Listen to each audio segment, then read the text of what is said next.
On a rainy day in a quiet town, a young black technician stopped by a diner to grab a bite. Across the room, an elderly veteran pushed away his meal. He couldn't afford it. No one noticed, except her. She paid quietly and left. A month later, she returned and found a brand new truck and a letter waiting. One silent act of kindness, repaid with a journey that would change her life. Before we dive in this story, let us know where you watching from. We love to hear your thought. The rain was a slow whispering drizzle when Amara Jenkins pulled her dusty gray van into the cracked gravel lot outside Rose's diner. The windshield wipers dragged across the glass with a tired rhythm, squeaking every other pass like a sigh. She killed the engine, leaned back in her seat, and exhaled. Another job, another town, another quiet meal alone. Amara was 28, with skin the color of dark molasses and eyes that saw everything but rarely gave anything away. She kept her hair pulled back in a loose wrap, soft curls pressing out from underneath like they were always trying to run free. Her hands, calloused, cut and grease-stained, rested on the steering wheel a moment longer than they needed to. The logo on her coveralls had long since faded, but her name patch, Amara, was still stitched clean and proud over her heart. She hadn't planned to eat here, but the warehouse had delayed her parts, and hunger had started gnawing at the edge of her patience. She glanced at the diner's flickering neon sign, then stepped into the rain. Just a quick meal, in and out. Inside, the air was thick with bacon grease and the clink of mismatched silverware. A bell jingled overhead as she walked in. No one looked up. That was how she liked it. She took a booth by the window. The vinyl seat creaked as she slid in. The waitress, mid-40s, bottle blonde, tired eyes but still wearing lipstick, approached with a half-smile and a pen already in hand. "Coffee, please," Amara replied, voice low but firm. "You want the special? Eggs, toast, hash?" Amara hesitated, then nodded. "Yeah, that's fine." The waitress scribbled and walked off. Amara stared out at the parking lot, watching the rain draw lazy lines down the glass. Her boots tapped quietly beneath the table. She didn't look at her phone. Didn't check the time. There was nowhere to be but here, for now. That's when she saw him. At the far end of the counter, hunched on a red vinyl stool, sat an old white man in a soaked army green jacket. His back was rounded with age or pain, probably both. A faded Vietnam veteran cap drooped low over his eyes. His hands trembled slightly as he reached into the pocket of his worn coat and pulled out a small stack of coins. He laid them out on the counter with the kind of care usually reserved for prayers. She watched as he looked down at his plate. A grilled cheese sandwich, half eaten, sat beside a white mug of now cold coffee. The check was tucked under the edge of the plate. He picked it up, scanned it, and then, almost imperceptibly, his shoulders dropped. Then he did something that pulled her forward in her seat. Slowly, with a shaky hand, he slid the sandwich away from himself, pushed it back toward the edge of the counter, like returning a shirt he couldn't afford at a department store. His lips moved slightly, just a whisper. The waitress came back over, confused. "You okay, Harold?" she asked, her tone soft but tired. "Didn't realize the coffee refill wasn't free," he murmured, not looking at her. "It's fine," she said quickly. "You don't have to." "No," he interrupted, quietly but firmly. "I'll just take the coffee, just take it off, would you?" The silence that followed was heavy, like the diner itself had held its breath. But no one else noticed. A trucker 2 booths over kept scrolling on his phone. An old couple near the window clinked forks without a glance, just another old man having a rough day. But Amara saw, not just the act, but what was beneath it. The pride, the quiet, exhausted dignity, the kind of restraint that comes from a lifetime of holding it together when no one else is watching. She stood before she knew she would. Walked calmly to the counter, stopping just behind the waitress. "Put his tab on mine," she said, voice even, eyes locked on the receipt. The waitress blinked. "You sure? He ain't gotta give anything back. Just do it." The waitress looked between her and the old man. "He won't know." Amara shook her head. "Don't tell him." She reached into her pocket, pulled out a folded 20, and set it gently on the counter. She didn't look at the man, didn't want to take something from him by being seen. Her kindness wasn't for show. It never had been. The waitress gave her a look, part surprise, part respect, but said nothing more. Amara turned, walked back to her table, grabbed her coat. Her plate hadn't even arrived yet. She didn't care, she just wanted to be gone. Outside, the rain had picked up. She pulled her hood up as she crossed the lot, boots splashing in shallow puddles. The door to her van creaked open. As she settled into the seat, she looked back once. Inside, the old man had pulled the sandwich back toward him. Still hadn't looked up. He took a small bite like it hurt his jaw. Smiled at nothing in particular. The waitress stood behind the counter, refilling his coffee without a word. Amara turned the key in the ignition. The engine rumbled to life. She didn't feel heroic. She didn't feel generous. She just felt human. And for the first time in a long time, that was enough. The van rattled down an empty stretch of highway just south of Little Rock, the low drone of tires humming like an old lullaby Amara never quite learned to forget. Her tools clattered faintly in the back, wrenches, gauges, a dented refrigerant tank, metal reminders of the life she'd built with her own hands. The dashboard clock blinked 2:36 p.m. in faded green. She didn't need it. The sun outside told her the same truth she already knew. Another long day, same as yesterday, same as tomorrow. It had been 5 days since Rose's diner, 5 towns, 4 AC units, 2 broken compressors, and one small act that clung to her like the scent of engine oil in her clothes, subtle, stubborn, and impossible to shake. She didn't think about the old man constantly. It wasn't like that. But there were moments, short, sharp, in-between ones, when his image floated back. Him sitting at that counter, pushing his sandwich away like it cost too much pride to finish. Amara wiped sweat from her temple with the inside of her wrist. The air was thick in the Mississippi heat, and the van's own AC was cutting out again. Irony never ran out of fuel.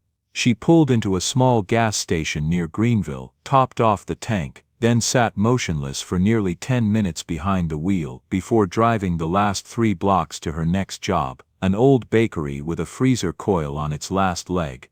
She worked in silence, as always.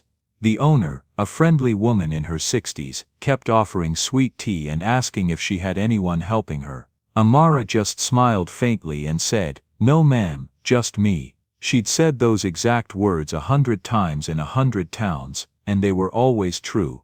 Later that night, parked behind a faded motel off I-55, she leaned against the driver's side door and watched the sun bleed into the horizon like it had somewhere better to be. She lit a cigarette, an old habit she rarely admitted to, and stared past the rising smoke. The silence of southern dusk settled around her shoulders like an old quilt, warm, worn, a little heavy. Her thoughts drifted, not to the day's labor, not to the next gig, but to her grandfather. Eugene Red Jenkins, World War II vet, proud as stone, hard as oak, and one of the only people who ever made her feel truly safe. She remembered how he used to sit on the porch with a worn pipe and a newspaper folded just so, how he'd grunt more than speak, but always knew when something was bothering her. There was one winter she thought of often, the year her mama got laid off from the textile plant, and the furnace broke the same week the landlord raised the rent. They didn't have enough, they barely had anything. Her granddad had gone down to the county office to apply for emergency assistance, fuel vouchers, maybe food stamps. But when he came home, his jaw was tight, and he didn't speak the rest of the night. She'd overheard him talking to her mama later. "I ain't gonna stand in line like I'm beggin'. Not when I wore that damn uniform overseas, not when I bled for this place." "But Daddy," her mother whispered, "it's just help, we need it." "I ain't no burden," he said. "Not now, not ever." That memory didn't fade, not the words, not the look on his face, that burn, the kind that comes not from hunger but from the humiliation of needing. It was why she noticed the old man at Rose's diner when no one else did. It was why she couldn't ignore it, even if the kindness had cost her time, a meal, and whatever thin layer of indifference she'd worn like armor. It wasn't guilt, it was recognition. A man who'd spent his whole life holding the world up, now too proud to ask for a damn sandwich. She dropped her cigarette into an empty coffee cup and sat back behind the wheel. Her bones ached from the day's crawl under hot metal, her hands were raw and nicked. But her mind was louder than the engine ever had been. Because that moment, small, quiet, anonymous, had pressed into her like a fingerprint on wet glass, and somehow, it stayed. Amara slammed the hood of the walk-in freezer shut harder than she meant to, the metal echoing like a gunshot in the back of the seafood joint in Jackson. Her gloves were soaked, her shirt stuck to her back, and her temper sat just under her skin like a live wire. The part she'd waited on, an evaporator coil for a damn deli unit, had been misrouted. Again. Some warehouse in Baton Rouge marked it for Clear Creek instead of Clarksdale, and now she had to go back. Clear Creek, that name hadn't crossed her mind in a month. But as soon as she heard it, something in her chest shifted, not warm, not nostalgic. Tight, like unfinished business. She didn't want to go back. She didn't do revisits, not in work, not in life, but customers needed cold shrimp, and she needed the part. So she drove. The clouds built up as she crossed the state line, thick and dark and restless. By the time she hit Clear Creek's edge, the rain had already started, a steady needling drizzle, same as last time, like the town didn't know how to greet her any other way. She pulled into Rose's Diner's lot out of instinct, figured she'd grab coffee while the warehouse guys fumbled with her delivery. Same gravel crunch under her tires, same flickering sign, same bell above the door that let out the same tired chime as she stepped in. She headed straight for the booth by the window, like it still had her shape in it. The place looked exactly the same. Almost. There was one thing that didn't. Across the street, perfectly aligned with the front windows of the diner, sat a brand new Ford Transit, deep cherry red, polished like showroom glass, no decals, no company tag, no dirt, just gleaming. Like it didn't belong on this stretch of cracked sidewalk in a town full of rust and broken signage, and taped to the windshield in big bold marker was a white sheet of paper, for Amara Jenkins. Her stomach dropped, but her eyes narrowed. She stood slowly, walked to the window like the floor might shift underneath her. She stared at the van, then at the sign, then at Lana behind the counter. "What the hell is that?" Amara asked, voice low but edged. Lana blinked like she was waiting for this moment. "Guy dropped it off early this morning. Tow truck rolled up, unloaded it real careful. Said it was a delivery for you. Left an envelope and the keys inside. Told me not to call the cops. It was legit." "Who was he?" "Didn't say. Left a name for the note though. Said you'd understand." Amara didn't move for a long beat. Then she crossed the diner, out the door, and across the street in 3 sharp strides, heart thudding, fists half clenched. The rain beaded on the van's pristine paint like it didn't dare stick. She looked through the window. Sure enough, keys on the dash, and a large envelope propped up behind them. Her reflection stared back at her in the glass, wet curls frizzed at the edges, jaw locked, shoulders tight. This didn't feel kind. It felt like a setup. Like a camera crew might pop out yelling, "Surprise, you've been chosen," or some twisted contest she never signed up for. She yanked open the door, snatched the envelope, and sat down in the driver's seat without thinking.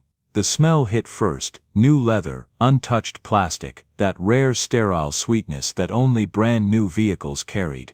Her fingers trembled slightly as she slid the letter free. To Amara Jenkins. The handwriting was clean, careful, steady. She unfolded it.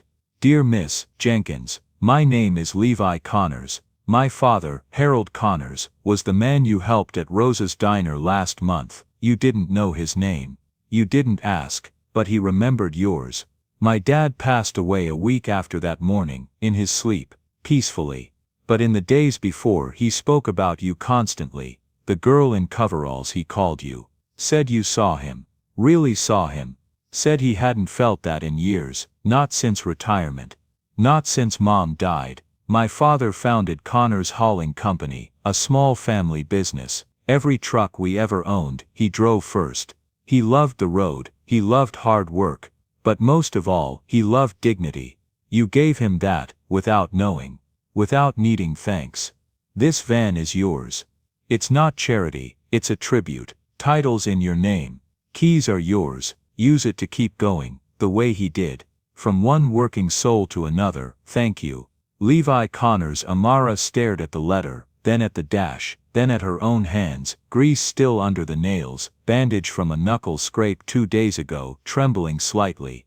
Her throat clenched, but not with gratitude. Not yet. What the hell, she muttered, blinking fast. You don't even know me. She should have been honored, touched. But what came instead was a rush of frustration that burned hot in her chest. She didn't ask for this. She didn't want a prize. She wasn't some damn angel. She paid for a sandwich. That was it. Now this thing, this gift, was sitting in front of her like it came with expectation. And yet, as her hands gripped the steering wheel, thick, smooth, unused, something else began to stir underneath the anger. Something like awe, or fear, or maybe both. No one had ever done anything like this for her. No one had ever seen her this clearly, either. She looked down at the letter again, lips pressed tight, jaw shifting. Her chest ached, not from pride or sorrow, from being remembered. From finally being seen. She sat there motionless, fingers clenched around the edge of the letter like it might vanish if she blinked. Her breath was shallow, pulled in through parted lips, held like a question stuck in her throat. The rain drummed against the roof of the van, soft and even, like it knew to hush itself now. Amara stared straight ahead, unblinking, her knuckles bone white on the wheel. The seat beneath her was too clean, too firm. She wasn't used to sitting without springs digging into her side, or a tear in the leather flapping beneath her thigh. Everything in this cab felt untouched, everything except her. She didn't cry right away. That part came later, slow and strange, like the tears weren't sure if they were welcome. At first it was just a shake in her shoulders, a tightening around her ribs, then her chest cracked open like a storm surge behind a weak levee. The tears slid down her cheeks with quiet defiance, warm and angry and grateful all at once. Her body curled forward, forehead pressed to the steering wheel, shoulders trembling under the weight of something too big to name. It wasn't the truck. It wasn't the leather, or the chrome, or the crisp smell of new. It was that someone had seen her and remembered, not for what she looked like, or what she carried on her back, but for what she'd done when no one else was watching. That terrified her. And it healed something too. The diner door creaked open behind her. Gravel shifted, then came the light knock on the driver's side window. She didn't look up. You okay? Lana's voice was soft, muffled slightly through the glass but unmistakable in tone. Amara didn't answer at first. She wiped her face with her sleeve, but didn't hide the tears. For once she didn't feel like she had to. She reached down, cracked the door open an inch. Her voice came out hoarse. Yeah, she said, nodding once. Yeah, I'm good. Lana leaned her elbows on the open window, eyes gentle, rain streaking down her arms. That truck really for you? Amara just nodded again, slower this time. Apparently, Lana studied her for a moment, then gave a sad kind of smile, the kind women gave each other when there were no words strong enough to hold the weight. Well, she said, seems like someone out there thinks you earned it. Amara didn't reply. Couldn't. She just looked at Lana, letter still clenched in one hand, and felt the full force of a lifetime of not being seen pressing backward in her chest like a tide trying to turn. That night, long after the rain had stopped and the road had gone still, Amara sat in the driver's seat with the cabin light glowing soft and yellow around her. She held a tattered composition notebook in her lap, its corners curled from years of being shoved into tool bags and glove compartments. Most of the pages were filled with checklists, parts numbers, sketches of old units she'd learned to repair the hard way. But the back half was mostly blank. She turned to the first empty page and hesitated. The pen in her hand felt foreign, like a microphone shoved in front of someone who didn't want a stage. She hadn't written anyone a letter in over a decade, didn't think people still did. But tonight felt different. Tonight she owed something. She started slow, the first words scratchy, unsure. But once they started, they didn't stop. Dear Mr. Connors, I don't know how to say thank you for something like this. I don't think I've ever been given anything this generous in my life, not without strings, not without expectation. When I saw that truck, I thought it was a mistake. Part of me still does. I didn't do anything special. I saw a man trying to hold on to his dignity over a sandwich and a cup of coffee. I didn't know who he was.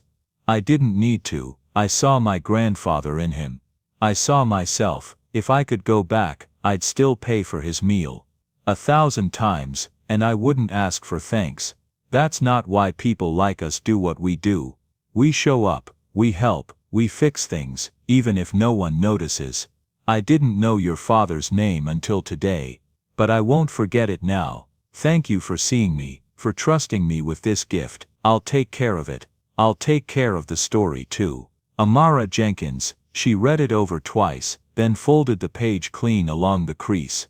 She slid it into an envelope, addressed it the best she could with what she had, and tucked it into the glove compartment beside the original letter.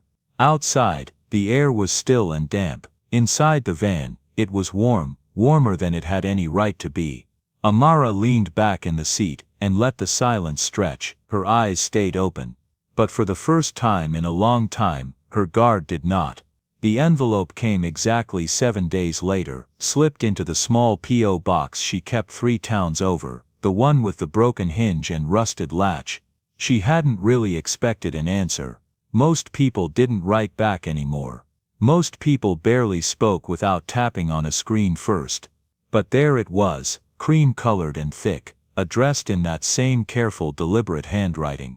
She sat on the curb next to the van to open it, legs stretched out, knees dusty from the gravel.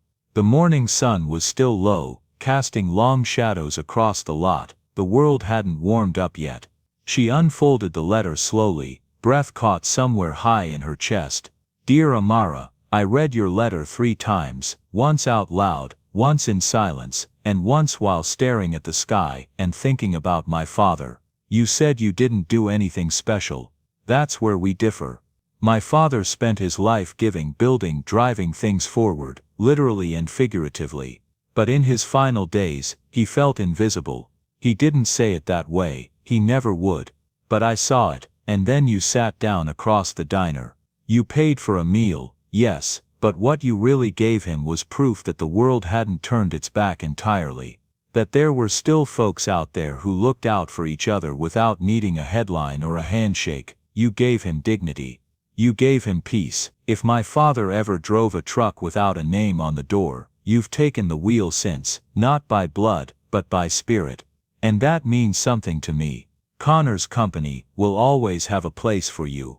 Whether that's as a partner, a driver, a technician, or just family. You've earned it, Amara. In more ways than one. With respect, Levi Connors. Her fingers trembled slightly as she lowered the letter into her lap. She sat there a while, listening to the quiet. The birds had started their chatter in the trees behind the lot, and somewhere in the distance, someone was mowing their lawn. The hum of it all made the world feel both far away and close enough to touch. She climbed into the van with slow steps, the letter still open in one hand. She didn't close the glove compartment this time. Instead, she placed Levi's words right beside the photo of her grandfather, worn corners, black and white, his jaw strong and proud in a uniform, 2 sizes too big. She hadn't looked at that picture in months, maybe years, but today, it felt like it belonged right there, overlooking the road ahead. Her hand found the ignition. She paused, fingers resting on the key, then she turned it. The engine hummed to life, smooth and steady, like it had been waiting for her. She leaned back, let the sound settle into her bones, and looked out through the windshield at the stretch of highway unfolding in the morning light. The air still smelled new, but it wasn't empty anymore. It was filled, with memory, with meaning, with motion. She wasn't just a mechanic anymore. Wasn't just patching leaks or tuning out noise. She was continuing something. Carrying it forward, and as she pulled out of the lot, tires kissing wet asphalt, the red Ford Transit caught the glint of the rising sun. It moved quiet, steady, certain, no sign on the side, no banner across the back, just a name in the heart of the one behind the wheel. Out on the road again, not alone, not ever again. Join us to share meaningful stories by hitting the like and subscribe buttons. Don't forget to turn on the notification bell to start your day with profound lessons and heartfelt empathy.